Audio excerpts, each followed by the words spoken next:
Chemical reactions of alkenes. सबसे पहली जो रिएक्शन है वो है इलेक्ट्रोफिलिक एडिशन रिएक्शन।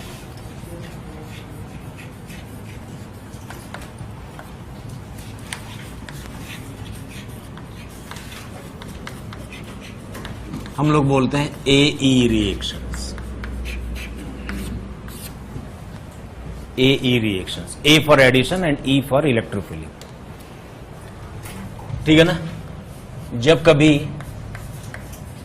किसी डबल बॉन्ड पर किसी ऐसे रिएजेंट की रिएक्शन करवाई जाए जिसमें इलेक्ट्रोफाइल और न्यूक्लियोफाइल दोनों ही जनरेट होते हों, तो ये एक एडिशन रिएक्शन होती है। एक एडिशन रिएक्शन में इलेक्ट्रोफाइल और न्यूक्लियोफाइल दोनों ही बारी बारी से एडिशन करते हैं, लेकिन रिएक्शन की नेमिंग इस फैक्ट पर बेस्ड है कि जो रिएजेंट आरडीएस में ऐड होगा उसी के अकॉर्डिंग रिएक्शन का नाम लिखा जाएगा।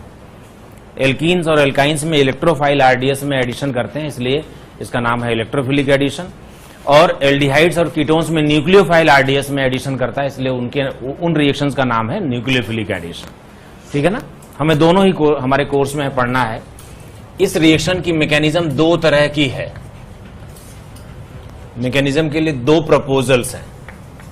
पहला मैकेनिज्म है, उसको बोलते हैं classical carbocation mechanism. Classical carbocation mechanism. Classical मतलब जो नॉर्मली जो ट्रेंड है, CC प्लस हम बोलते हैं शॉर्ट में। ठीक है ना। क्लासिकल कार्बोकेटायन मैकेनिज्म में क्या होता है, अगर एक अल्कीन लिया, हमने रिएजेंट ऐसा लिया है जिसने इलेक्ट्रोफाइल भी क्रिएट करवाया और न्यूक्लियोफाइल भी जनरेट करवाया। इलेक्ट्रोफाइल ने पहले अटैक किया और ये आरडीएस है। What do you mean by RDS? Rate determining step. और इलेक्ट्रोफाइल एक कार्बन पर एडिशन कर लेगा और दूसरे कार्बन पर एक प्लस चार्ज बनेगा। ये कार्बोकेटायन इंटरमीडिएट होता है और इसमें रीअरेंजमेंट संभव है। दिस में rearrange after rearrangement and all in a fast step, nucleophile comes and it attacks on the positively charged carbon. This is the addition product which is in short also known as adduct. इसको adduct भी बोलते हैं addition product को।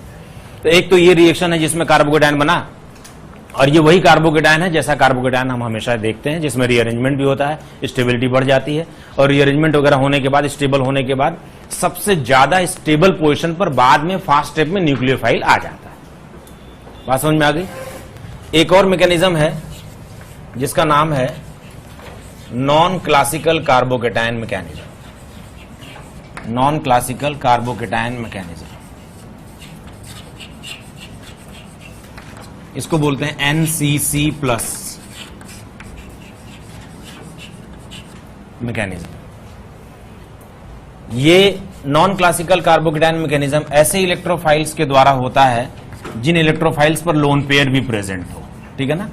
अगर electrophile पर lone pair present है, ऐसे electrophile होते हैं Cl plus, Br plus, I plus. ठीक है ना।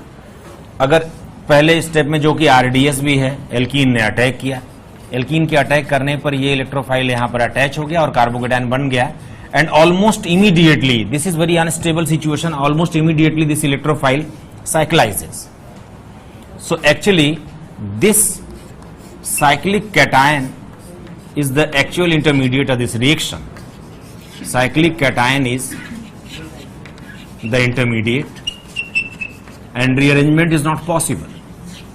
No rearrangement.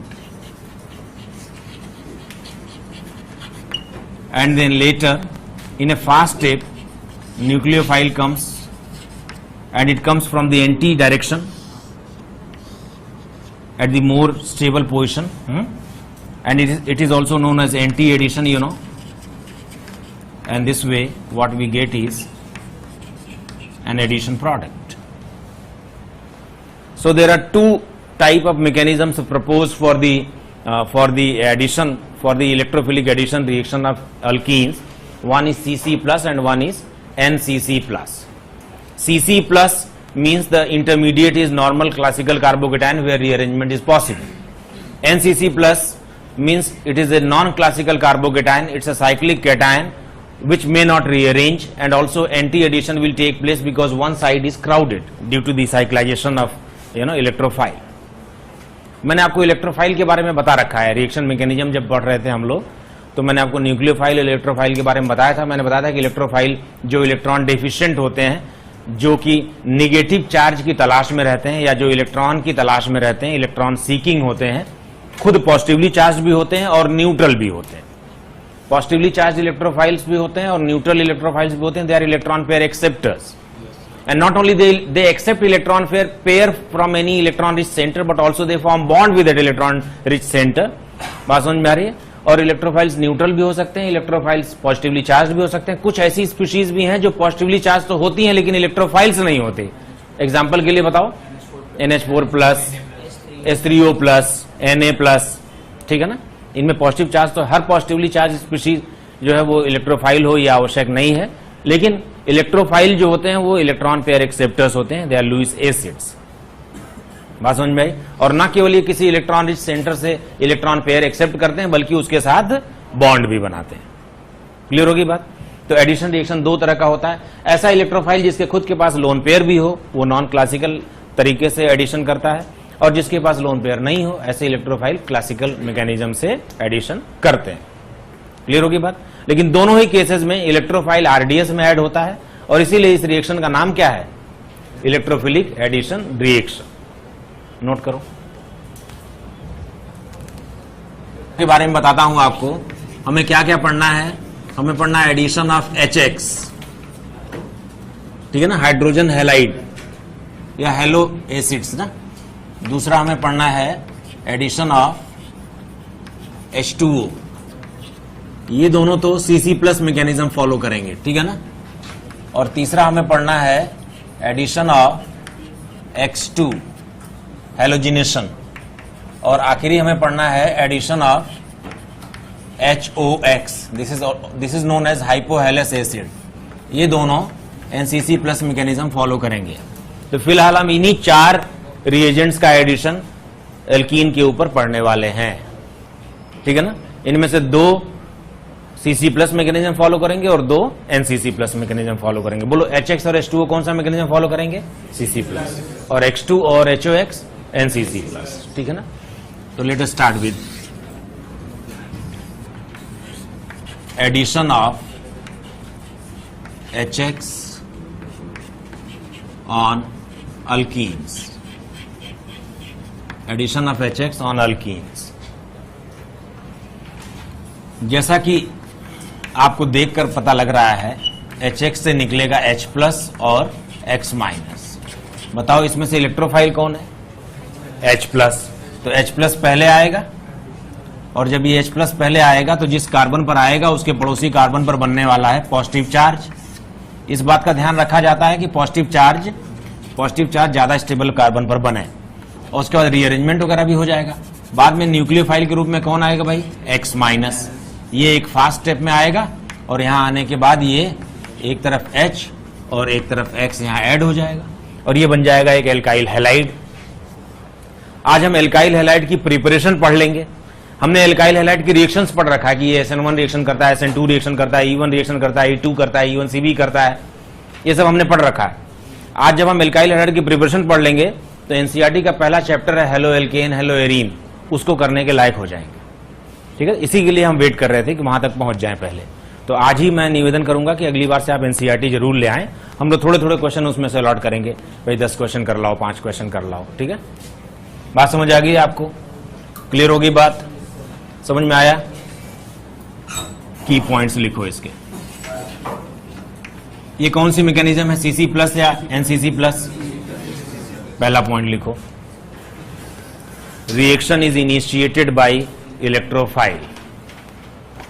Reaction is initiated by electrophile, bracket में लिखना H+. Reaction is initiated by electrophile, with in bracket you right H+. दूसरा पॉइंट लिख लो, इलेक्ट्रोफाइल से ही तो इनिशिएट होती है ना रिएक्शन. पहले आरडीएस में इलेक्ट्रोफाइल ही तो आ रहा है जो इलेक्ट्रॉन सीकिंग स्पीशी है. दूसरा पॉइंट लिखें, intermediate intermediate is a carbocation rearrangement possible.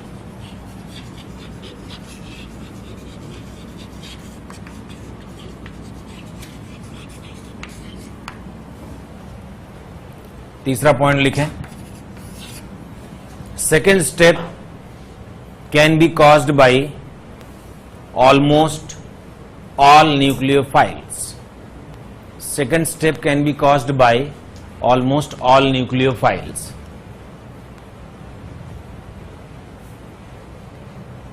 ठीक है ना, लगभग सभी तरह के न्यूक्लियोफाइल सेकंड स्टेप करवा लेते हैं, क्योंकि सेकंड स्टेप में कार्बोकेटायन है जो न्यूक्लियोफाइल को वैसे ही अट्रैक्ट करने वाला, तो हमें सेकंड स्टेप के लिए जो न्यूक्लियोफाइल चाहिए उसका कोई स्पेशल न्यूक्लियोफाइल की डिमांड उसके लिए नहीं है. कोई भी न्यूक्लियोफाइल हो, वीक हो, स्ट्रांग हो, कैसा भी हो, वो करवा लेगा सेकंड स्टेप को. ठीक है ना, बात समझ में आ गई. लेकिन इलेक्ट्रोफाइल की उपस्थिति अनिवार्य है. जैसे NaCl से रिएक्शन नहीं हो पाएगी, बोलो क्यों? क्योंकि Na प्लस है और Cl माइनस है, तो न्यूक्लियोफाइल तो हमारे पास है लेकिन इलेक्ट्रोफाइल नहीं है, तो NaCl ये रिएक्शन नहीं करवा पाएगा. उसके लिए हमें एक इलेक्ट्रोफाइल चाहिए होगा. अगर NaCl से आपको रिएक्शन करवानी तो एक एक्सटर्नल इलेक्ट्रोफाइल साथ में रखें, H2SO4 वगैरह वहां रख लें, H+ आ जाएगा, थोड़ा सा वो रिएक्शन को स्टार्ट करवा देगा. चलो, rate of reaction is directly proportional to stability of carbocation.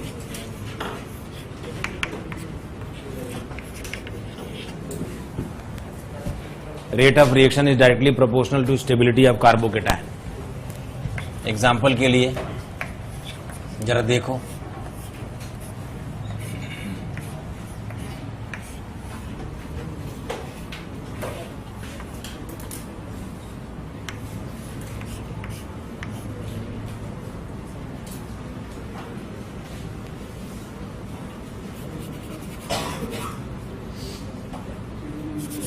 बताओ इन तीनों में क्या होगा, ऑर्डर क्या होगा?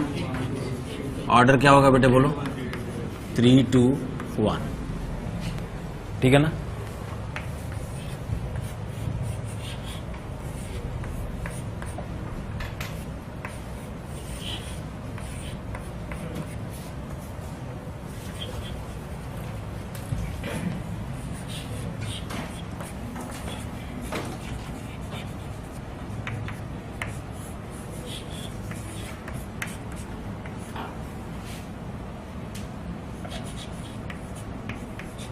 बोलो, आप कार्बोकेटायन बनवा लो. यहां कार्बोकेटायन बन जाएगा. सबसे ज्यादा स्टेबल कौन सा? 3. क्यों? +M. उसके बाद 2, उसके बाद 1, उसके बाद 4 को आपने लीस्ट रिएक्टिव क्यों कहा? -M की वजह से कार्बोकेटायन की स्टेबिलिटी कम हो जानी है. ठीक है ना.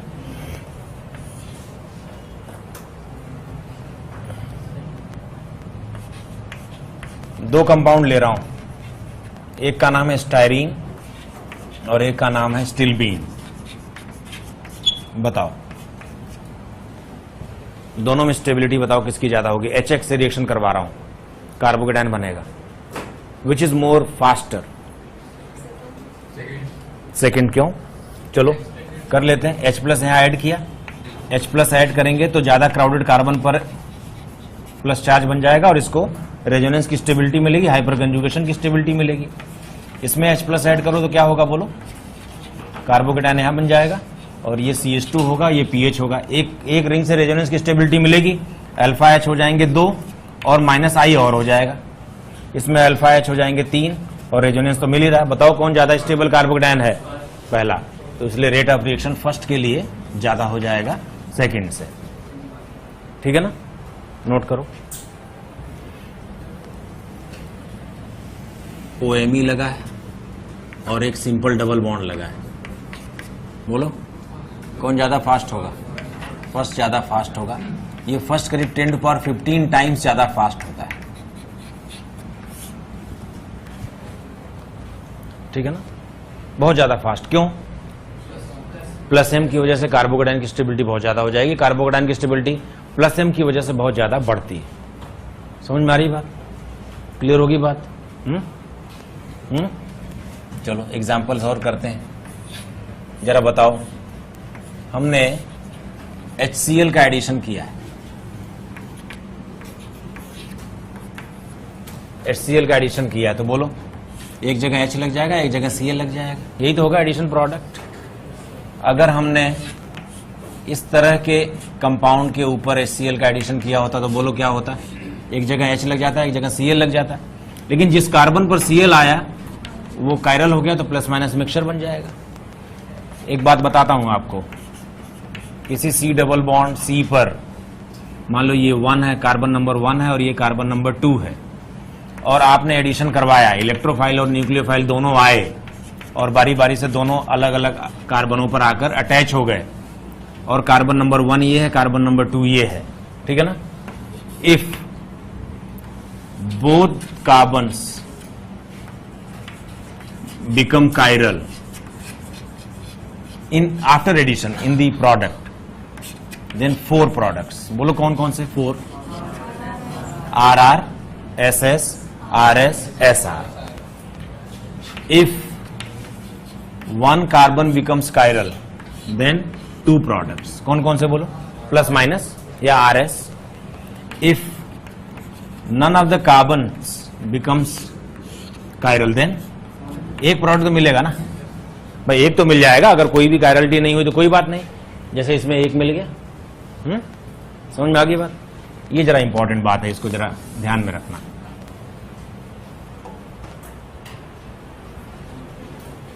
जब कभी किसी एल्कीन के ऊपर इलेक्ट्रोफाइल अप्रोच करता है तो पहले ये एल्कीन के साथ एक पाई कॉम्प्लेक्स बनाता है।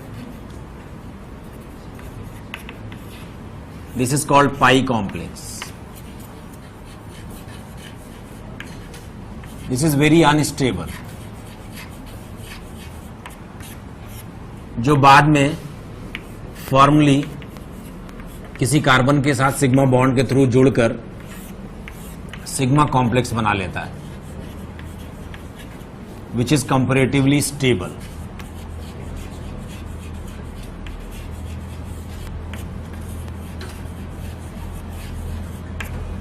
तो हम लोग जो है ना, हम जानते हैं कि पहले पाई कॉम्प्लेक्स बना था, बाद में सिग्मा बना है, लेकिन हम पाई कॉम्प्लेक्स का जिक्र रिएक्शन के दौरान नहीं करते।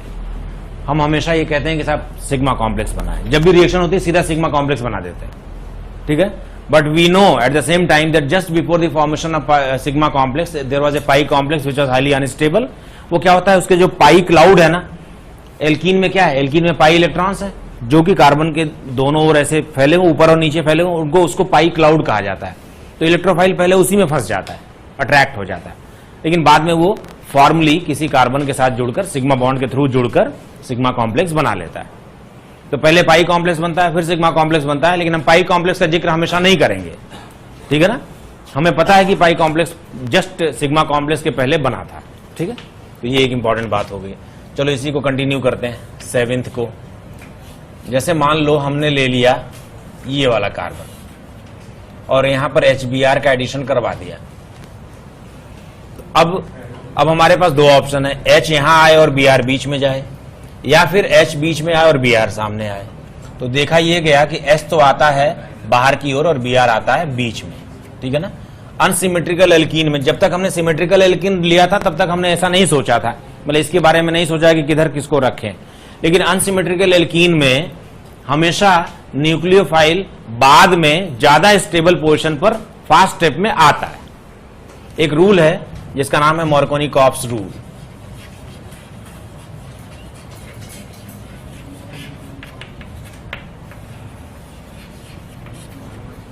मार्कोनी-कॉप्स रूल को हम शॉर्ट में बोलेंगे MKW रूल, ठीक है ना। लिखो जरा इसके बारे में, MKW रूल के बारे में लिखो। MKW मेरा एक दोस्त भी है,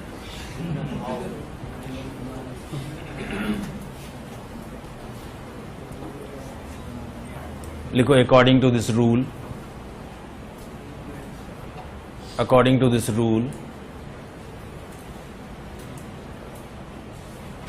when HX is added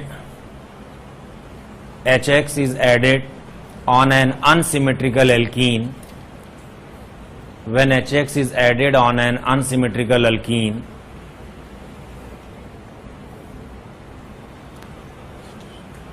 then H plus goes to that carbon of double bond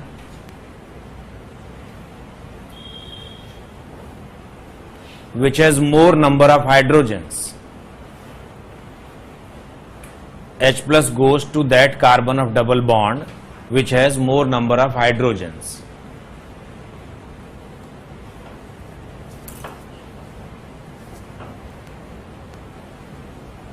Which has more number of hydrogens. बात समझ में आ रही है? यानी डबल बॉन्ड के उस कार्बन पर H प्लस आता है जहां हाइड्रोजन ज्यादा होते हैं। देखो ये CH है और ये CH2 है, तो हाइड्रोजन भी यहीं आया, रिच बिकम्स रिचर। बात समझ में आ रही है क्या? या उसका एक और रूल लिख लो, modified MKW rule.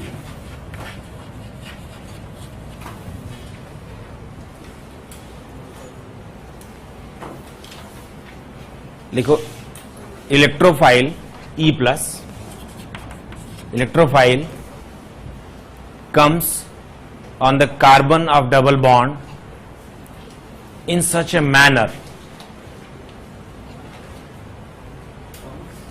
electrophile comes on the carbon of double bond in such a manner so that it gives rise to a more stable carbocation, so that it gives rise to a more stable carbocation.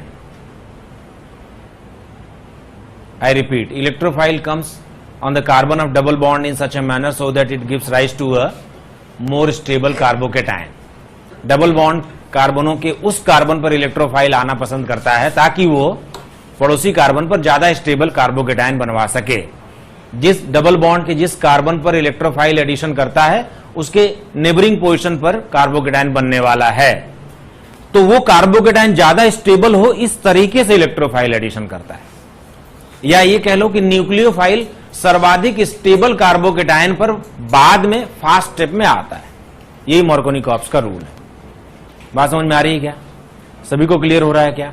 ज्यादा stable position पे जो carbocation बनेगा वहां पे carbocation बनवाओ और उसके पड़ोस में इलेक्ट्रोफाइल चिपकाओ, और बाद में उस स्टेबल कार्बोकेटायन पर अगर रीअरेंजमेंट वगैरह हो जाए उसके बाद न्यूक्लियोफाइल आ जाने वाला है।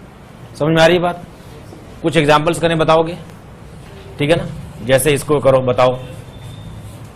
बताओ भाई। हमने HI का एडिशन किया है, बोलो। I को किधर लूं, डबल बॉन्ड के लेफ्ट में या राइट में? I जो है वो माइनस है, I माइनस है जो बाद में आने वाला है, न्यूक्लियोफाइल की तरह से आने वाला है। ज्यादा मुझे एक बात बताओ, पहले H प्लस आएगा, H प्लस जिस कार्बन पर आएगा, इन दोनों में से जिस कार्बन पर भी आएगा उसके पड़ोस में प्लस चार्ज बनेगा और वो ज्यादा स्टेबल प्लस चार्ज बनना चाहिए, तो H प्लस किधर आए? H प्लस किधर आए? अगर लेफ्ट में आता है, सुन लो, अगर लेफ्ट में आता है तो यहां प्लस चार्ज बनेगा, और अगर राइट में आता है तो लेफ्ट में प्लस चार्ज बनेगा। तो प्लस चार्ज कहां ज्यादा स्टेबल है? राइट में अल्फा एच ज्यादा है। वेरी गुड, यहां पर राइट में अल्फा एच, जहां प्लस आएगा वहीं आई आएगा, क्योंकि आई माइनस के रूप में आता है। तू वही बात नहीं बोल रहा, तो उल्टा बोल रहा है। ठीक है ना? सुनो मेरी बात, H प्लस कहां आएगा पहले ये बताओ, जो पहले आने वाला है लेफ्ट में, ताकि प्लस चार्ज यहां बन जाए। क्या उस प्लस चार्ज में कोई रीअरेंजमेंट संभव है?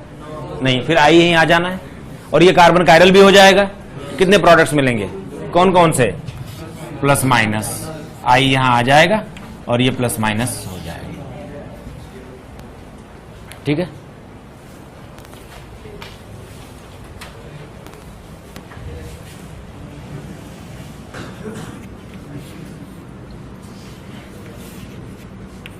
बोलो,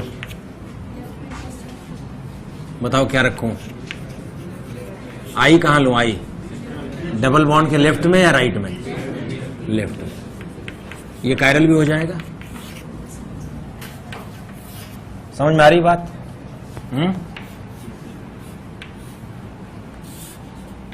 जल्दी जल्दी करो।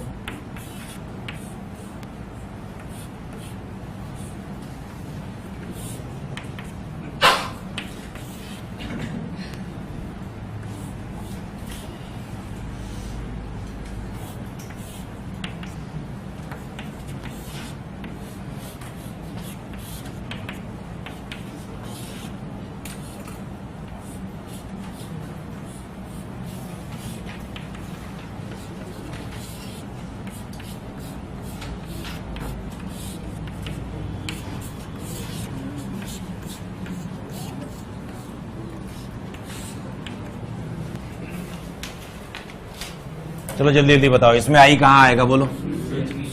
बीच में आ जाएगा। इसमें बोलो, आई यहाँ आ जाएगा। इसमें बोलो, कहीं भी एक जगह आ जाएगा आई, और वो कायरल भी हो जाएगा, प्लस माइनस मिक्सचर भी हो जाएगा। इसमें भी वही सेम। इसमें बोलो, लेफ्ट में या राइट में? लेफ्ट में, क्योंकि यहाँ पे कार्बोकेटाइन ज्यादा स्टेबल होगा 6 अल्फा H की वजह से। इसमें बोलो, कहीं पर भी कर लो। इसमें बोलो, अपर कार्बन पर या लोअर कार्बन पे? आई आएगा अपर कार्बन पे, बाद में आएगा फास्ट स्टेप में आएगा। कायरल वायरल तो नहीं हो रहा कहीं? 14 में कायरल कहाँ हो रहा है? हाँ, दिस इज कायरल, तो प्लस माइनस एक कार्बन कायरल हो रहा है बेटे। यहां मिथाइल है और यहां इथाइल है, HCl का एडिशन किया है। बोलो, Cl माइनस को किधर आना चाहिए? प्लस चार्ज कहां बनेगा, मिथाइल पर या इथाइल पर? मिथाइलेटेड कार्बन पर। क्यों? वही Cl माइनस आएगा। तो दोनों ही कार्बन कायरल होने वाले हैं। क्यों? यहां पर एक Cl और एक मिथाइल, और यहां पर एक H और इथाइल। तो अगर दोनों ही कार्बन कायरल होने वाले हैं तो कितने प्रोडक्ट्स बोलो? कौन कौन से बोलो? RR, SS, RS और SR। ठीक है ना भाई? जरा इसको देखो, इस पर अगर HI आ जाए तो I यहां आएगा। मान लो हमने इस पर ले लिया NaCl, बोलो रिएक्शन होगी या नहीं होगी? क्यों नहीं होगी reaction? Because this reaction is initiated by an electrophile and Na plus is not an electrophile. क्यों? Na plus is not electrophile. लेकिन अगर यही रिएक्शन हम ऐसे करवा देते, बोलो H2SO4 से हमने H प्लस लिया होता और NaCl लिया होता, तो बोलो क्या हो जाता? ये Cl बन जाना था। ध्यान से देखो, अनिक इधर देखो बेटा, इसके लिए बताओ, HF भी लिया है और HI भी लिया है, कौन सा प्रोडक्ट होगा? कौन सा प्रोडक्ट? I वाला मेजर होगा, दोनों होंगे, या केवल I वाला होगा और F वाला नहीं होगा? सर दोनों का I मेजर, I वाला मेजर होगा और F वाला माइनर होगा। ऐसे है? मैं तो कहता हूं केवल यही बनेगा। क्यों? क्योंकि आपको तो पता है कि ये H प्लस और F माइनस में टूटेगा, और ये H प्लस और I माइनस में टूटेगा, तो ये कॉमन आयन इफेक्ट हो जाएगा। क्यों? Do you know what is common ion effect? Common ion effect क्या होता है कि कॉमन आयन की प्रेजेंस में कमजोर वाला इलेक्ट्रोफाइल, इलेक्ट्रोलाइट का डिसोसिएशन और सप्रेस हो जाता है। एक तो ये वैसे ही बहुत कम टूटता है, और एक स्ट्रांग वाले की प्रेजेंस में वैसे और भी मर जाना है। इसको समझ नहीं पा रहे हो बात को? कॉमन आयन इफेक्ट की वजह से F माइनस की अवेलेबिलिटी बहुत ऑलमोस्ट नेग्लिजिबल हो जाएगी, और इसीलिए प्रीडोमिनेंटली आयोडो प्रोडक्ट ही बनेगा। समझ में आई बात? नोट करो।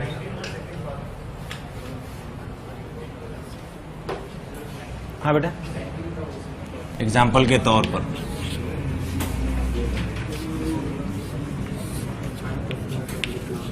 बोलो, Cl कहां आएगा? पहले H प्लस आ जाएगा, कार्बोकेटाइन बन जाएगा, रीअरेंजमेंट हो जाएगा, फिर Cl यहां आ जाएगा। वेरी गुड, ठीक है ना भाई? बोलो, यहां आ जाएगा।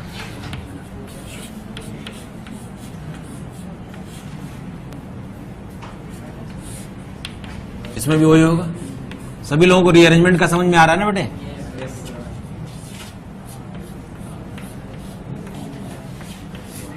बताओ, रिंग एक्सपेंशन होगा, फिर H plus H minus shift हो जाएगी, फिर ऐसा ही बन जाना है। हाँ? बीच में मत ठोका कर, अभी मैं लिख लेता हूं फिर कर।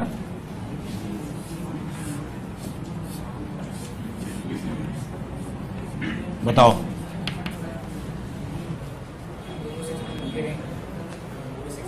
ये बीच वाली रिंग 6 मेंबर्ड हो जाएगी, फिर ऐसा बन जाएगा।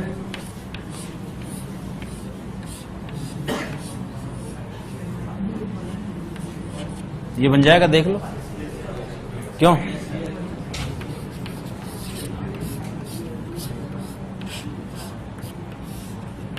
बोलो 5 मेंबर रिंग बन जाएगी। ठीक है भाई, प्लस चार्ज यहां आएगा, ring expansion H minus shift, फिर प्लस चार्ज टर्सरी पर, फिर Cl माइनस वहीं पर। हाँ पूछो।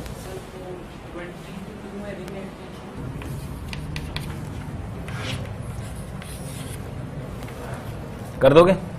क्या हो जाएगा बताओ? CPM बन जाना है।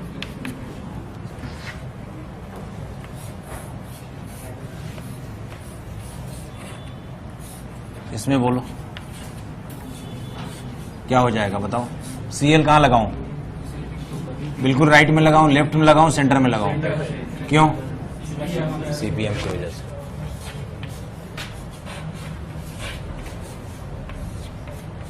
बताओ Cl कहां लगाऊं? Cl कहां लगाऊं? लोअर कार्बन पे, अपर कार्बन पे या लेफ्ट कार्बन पे? रीअरेंज होके वहां चला जाएगा कार्बोकेटाइन, यहां पे लगाना पड़ेगा। रेजो स्टेबल कार्बोकेटाइन बनेगा। Can you manage to visualise what the carbocation is involved in between? किसी को भी डाउट है तो पूछना, मैं उसको डिटेल में बताऊंगा फिर। हाँ बेटे, समझ जाओगे?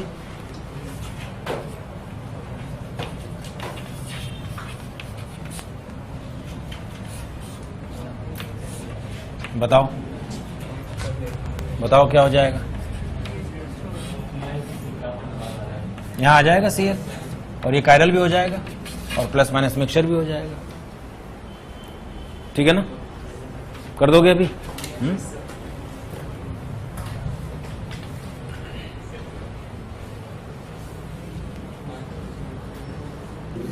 मान लो हमने ले लिया NaCl H2O HBr, तो HBr का H प्लस रिएक्शन को इनिशिएट करने के लिए सफिशिएंट है। क्यों? H प्लस की वजह से रिएक्शन इनिशिएट हो जाएगी, कार्बोकेटाइन तो बन जाएगा ना। अब जितने भी न्यूक्लियोफाइल्स हैं सबको they all will get opportunity to attack on that carbocation. कौन कौन से प्रोडक्ट्स बनेंगे बताओ? Cl भी बनेगा, क्यों बेटे? OH भी बनेगा और ब्रोमो भी बनेगा। But reaction was initiated by H plus of HBr only. अगर ये H प्लस ना होता तो रिएक्शन नहीं हो रही होती। ठीक है ना? अगर हम मान लो कोई ऐसा रिएजेंट ले लें, जरा बोर्ड की ओर सभी लोग देखें एक बार। दिस इज Me3CCl और SbCl5। बताओ इससे कौन सा इलेक्ट्रोफाइल मिलेगा और कौन सा न्यूक्लियोफाइल मिलेगा? क्या ये कार्बोकेटाइन बनाने का तरीका है? जॉर्ज ओलाह ने यही तो सजेस्ट किया था कि एंटीमनी पेंटाहाइलाइड से हम कार्बोकेटाइन बनाते हैं। या ये कार्बोकेटाइन बहुत स्टेबल है और साथ में क्या बन जाएगा? SbCl6 माइनस, जो Cl माइनस दे देगा बाद में। तो हमारे पास क्या क्या है बोलो? इलेक्ट्रोफाइल भी है और न्यूक्लियोफाइल भी है। इलेक्ट्रोफाइल को डबल बॉन्ड के किस कार्बन पर पहले आना चाहिए? पहले इलेक्ट्रोफाइल ही आएगा। Which carbon of double bond will be attacked by electrophile? Right one और left one? Right one, so that it can give rise to more stable carbocation CaMe3। ठीक है ना? बात समझ में आ रही है? क्लियर हो रही है बात? अब इसके बाद इसी पर आ जाना है, किसको? हाँ, Cl माइनस। मैं आपको बताना चाहता हूं, कोई रीअरेंजमेंट तो नहीं हो रहा कहीं? एक बार चेक कर लो। मैं आपको बताना चाहता हूं कि कार्बोकेटाइन कुल 4 तरह के काम करता है। एक बार हमने एक लिस्ट बनाई थी कार्बोकेटाइन के पढ़ते समय। कार्बोकेटाइन में रीअरेंज, कार्बोकेटाइन में add nucleophile to give SN1 product, carbocation में eliminate beta H plus to give E1 product alkene, and this is the fourth one which we kept in the list at last. Carbocation में add to an alkene to give a larger carbocation. आपको याद होगा तो हम लोगों ने carbocation के लिए ऐसे लिखा था, कार्बोकेटाइन में, ऐसे करके हमने 4 पॉइंट्स लिखे थे। में रीअरेंज, ठीक है ना, में ऐड न्यूक्लियोफाइल, ठीक है ना, और में एलिमिनेट बीटा H प्लस, ठीक है ना। ये रीअरेंजमेंट से ज्यादा स्टेबल कार्बोकेटाइन बनेगा। न्यूक्लियोफाइल से SN1 प्रोडक्ट बनाएगा, ठीक है ना, इससे E1 प्रोडक्ट बनाएगा, ठीक है ना। और ये आखिरी बात हमने लिखी थी, may add to an alkene to give larger carbocation. ये वही केस है, कार्बोकेटायन किसी एल्कीन पर एडिशन करके एक बड़ा कार्बोकेटायन बनवा सकता है। ठीक है ना, बात समझ में आ रही है? भले ही इसको आप ऐसे कर लो ताकि ये टर्शरी हो जाए, ताकि इसकी स्टेबिलिटी को लेकर कोई आपको संदेह ना रह जाए। 6 अल्फा H है उसमें, बात समझ में आ गई? तो कार्बोकेटायन के यही मुख्य 4 काम होते हैं।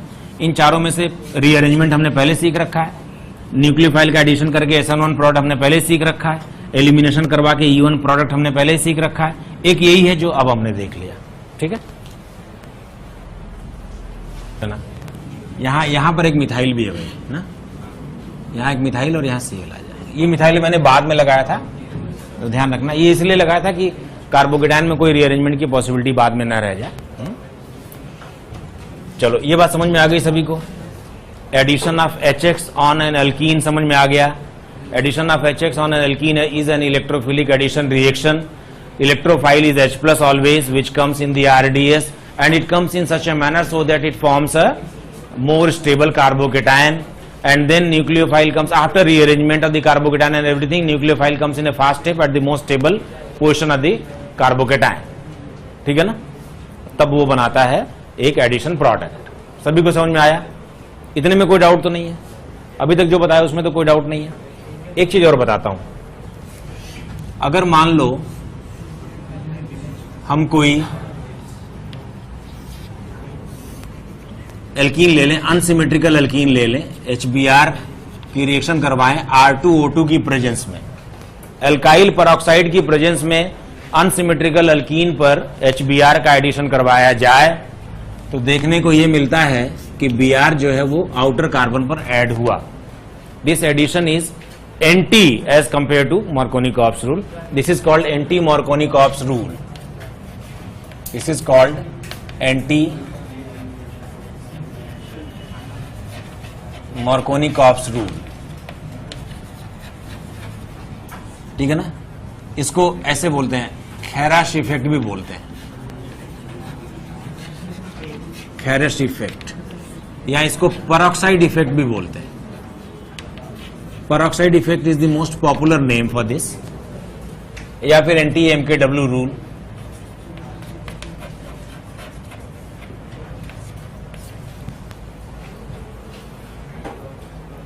इसमें 2 क्वेश्चन होंगे। एक तो ये कि ऐसा क्यों होता है कि ये एंटी Marconi-Cops रूल को फॉलो करता है, क्यों ये Marconi-Cops से उल्टा एडिशन शो करता है। दूसरा, ये केवल HBr पर ही होता है, HCl, HI और HF पर नहीं होता, ऐसा क्यों? ठीक है ना, बात समझ भाई? तो 2 क्वेश्चन है।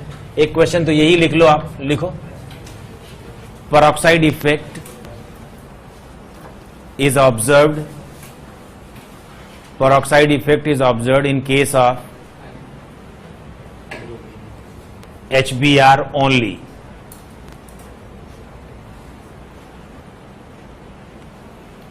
Peroxide effect is observed in case of HBr only, and it is not applied in case of HF, HCl or HI.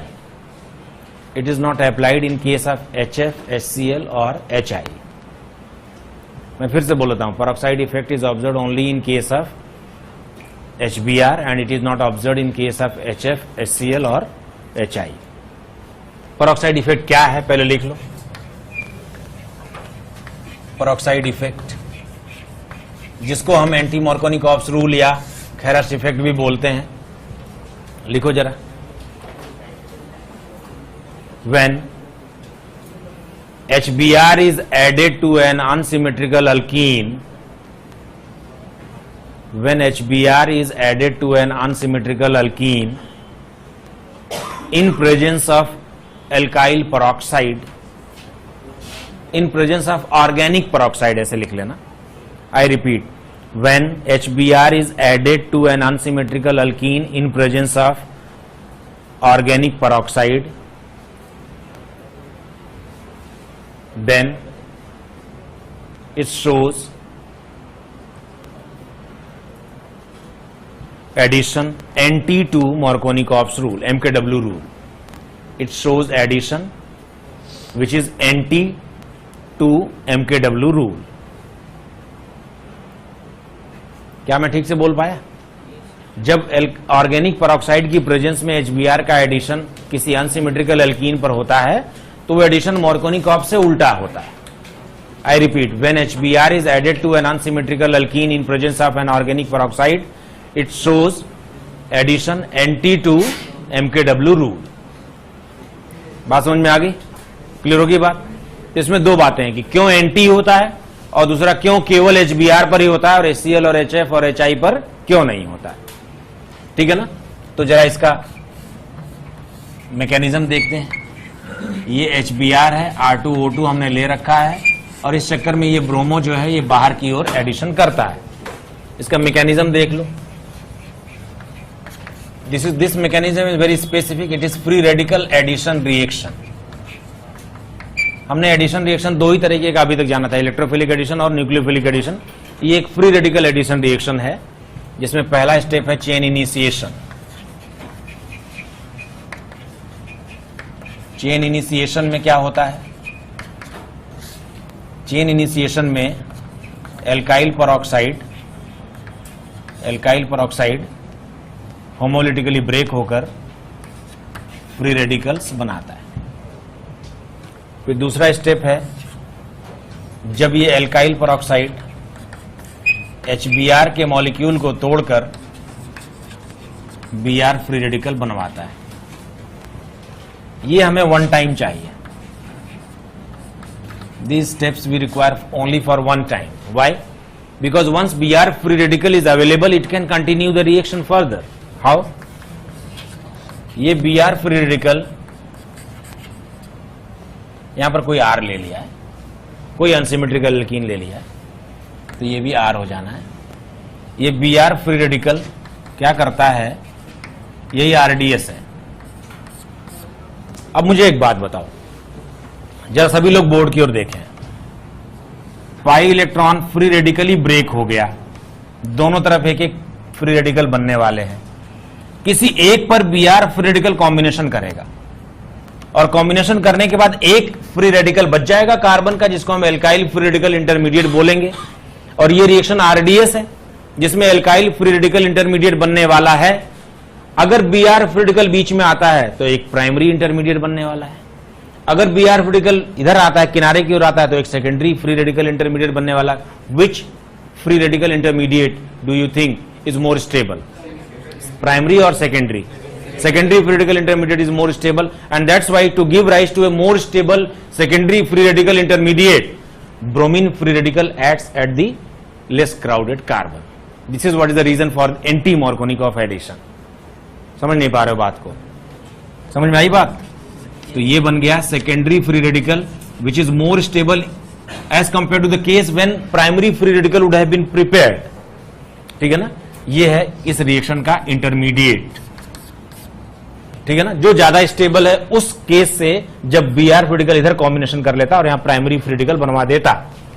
उसके बाद क्या हुआ? उसके बाद ये जो प्राइमरी फ्री रेडिकल है, सॉरी सेकेंडरी फ्री रेडिकल बना है, ये HBr के मॉलिक्यूल को फिर तोड़ लेता है. HBr के मॉलिक्यूल को तोड़कर H को खुद के साथ मिला लेता है और Br फ्री रेडिकल बनवा देता है. इस तरह से हमें मिलता है प्रोडक्ट. ये रिएक्शन मिलियंस ऑफ टाइम्स चलती रहती है. क्यों? ये रिएक्शन जो है वो चेन प्रोपगेशन रिएक्शन है. क्यों? This is chain propagation. Br free radical फिर से एक एल्कीन को तोड़ता है, फिर ये एल्काइल फ्री रेडिकल बनता है जो फिर से एक HBr को तोड़ता है. ऐसे चलती रहती है.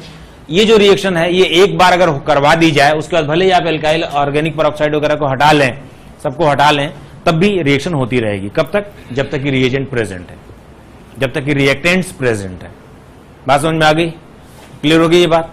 मैं फिर से बताता हूं. जब किसी अनसिमेट्रिकल एल्कीन पर HBr का एडिशन ऑर्गेनिक पेरोक्साइड की प्रेजेंस में करवाया जाता है तो Br डबल बॉन्ड के लेस क्राउडेड साइड पर जाकर एडिशन कर लेता है, जो Marconi-Cops से उल्टा रूल है.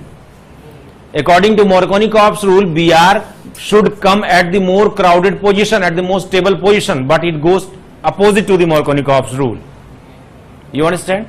इसका रीजन क्या है? इसका रीजन ये है कि पेरोक्साइड की प्रेजेंस में रिएक्शन इलेक्ट्रोफिलिक नहीं होती, कार्बोकेटायन के थ्रू नहीं होती, बल्कि कैसे होती है? फ्री रेडिकल के तरीके से होती है। ये एक फ्री रेडिकल एडिशन रिएक्शन है। फ्री रेडिकल में आपको पता है तीन स्टेप्स होते हैं, चेन इनिशिएशन, चेन प्रोपगेशन और चेन टर्मिनेशन। चेन इनिशिएशन क्या है? जब एल्काइल पेरोक्साइड जो बड़ी आसानी से फ्री रेडिकल में कन्वर्ट हो जाता है वो हो गया। इस फ्री रेडिकल ने HBr को फ्री रेडिकली ब्रेक करके Br फ्री रेडिकल क्रिएट करवा लिया। This is chain initiation which is required only for one time. ये Br फ्री रेडिकल एल्कीन को ब्रेक करके एक एल्काइल फ्री रेडिकल बनाने वाला है, जिसमें प्राइमरी भी बन सकता है और सेकेंडरी भी बन सकता है। ये स्टेप RDS है और इसमें बनने वाला जो फ्री रेडिकल है वो इंटरमीडिएट है। तो ज्यादा स्टेबल इंटरमीडिएट तब बनेगा जब वो सेकेंडरी फ्री रेडिकल हो, और ज्यादा स्टेबल इंटरमीडिएट बनवाने के चक्कर में Br free radical less crowded carbon पर कॉम्बिनेशन कर लेता है। This is why addition is opposite to Markovnikov's rule. समझ नहीं पाए यार बात को? बात समझ में आई? पहला क्वेश्चन था कि क्यों अपोजिट हुआ, उसका रीजन ये है, ठीक है ना। और दूसरा एक और क्वेश्चन है कि HBr पर ही केवल क्यों, और HF और HCl और HI पर क्यों नहीं, उसके बारे में बात करते हैं।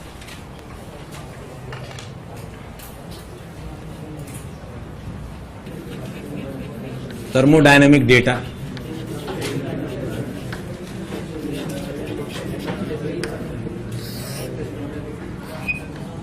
इधर है HX, बॉयज पे अटेंशन, इधर है स्टेप 2 और ये है स्टेप 3।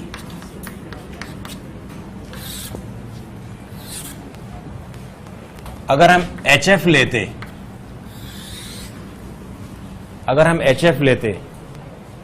तो स्टेप 2 एंडोथर्मिक हो जाता है।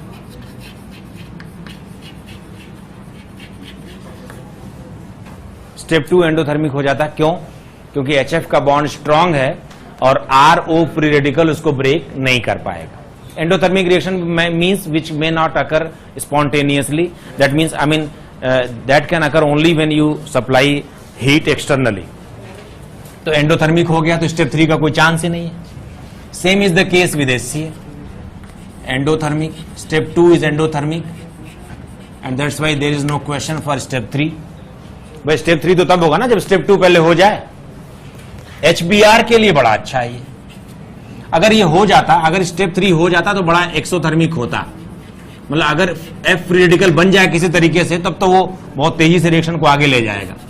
अगर ये Cl फ्री रेडिकल बन जाए तो ये बहुत तेजी से आगे ले जाएगा, लेकिन प्रॉब्लम ये आ रही है कि वो F फ्री रेडिकल या Cl फ्री रेडिकल बन के ही नहीं दे रहा है स्टेप 2 में। अगर बन जाएगा तो स्टेप 3 हाईली एक्सोथर्मिक हो जाएगा, हाईली स्पॉन्टेनियस हो जाएगा। HBr के लिए थर्मोडायनेमिक डेटा सबसे ज्यादा सपोर्ट करता है। ये भी एक्सोथर्मिक है और ये भी एक्सोथर्मिक है, क्योंकि HBr का बॉन्ड वीक है। So reaction is most smooth for HBr and thermodynamic data supports HBr most. लेकिन HI के साथ प्रॉब्लम क्या है? जब HI में तो बॉन्ड और कमजोर हो जाएगा। HI का बॉन्ड तो बड़ी आसानी से टूट जाएगा, जब HBr भी टूट गया तो ये रिएक्शन तो हो जाएगी एक्सोथर्मिक। लेकिन जब ये HI टूट के I फ्री रेडिकल बना लेता है तो I free radical double bond को नहीं ब्रेक कर पाता, यानी कि स्टेप 3 एंडोथर्मिक हो जाता है। बात समझ में आ रही है? And this is the reason why peroxide effect is observed only in case of HBr and not in case of HF, HCl or HI. For HF, HCl, step 2 becomes endothermic and not possible, and for HI, step 3 becomes endothermic and not possible. You understand? तो फिर क्या होगा? मान लो HCl भी ले लें और R2O2 भी ले लें तो क्या होगा? तो वो पॉजिटिव चार्ज कार्बोकेटायन बना के जैसे रिएक्शन होती है वैसे हो जाएगी इलेक्ट्रोफिलिक एडिशन। R2O2 वहां पड़ा रहेगा यूजलेस, क्योंकि वो R2O2 अगर फ्री रेडिकल बना भी लेगा तो वो HCl को तोड़ नहीं पाएगा। समझ नहीं पा रहे हो? चलो मैं यहां पर क्या करता हूं, HBr और दूसरे के साथ कंपेयर कर करके रिएक्शन लिखता हूं थोड़ी, ठीक है ना।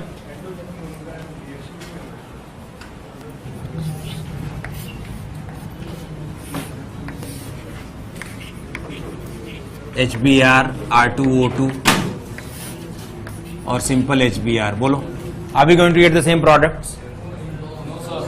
इसमें बोलो Br राइट में और यहां पर बीच में। समझ में आई बात? चलो जल्दी जल्दी करो। HCl, R2O2 और सिंपल HCl, बोलो सेम प्रोडक्ट। समझ में आ रही है बात? कोई रीअरेंजमेंट नहीं, कुछ नहीं।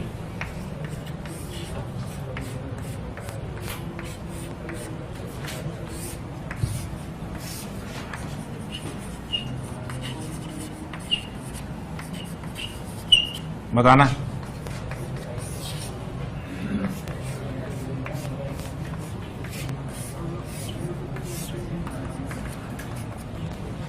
इसमें बोलो, बोलो बेटे, यहां पर आ जाएगा बाहर।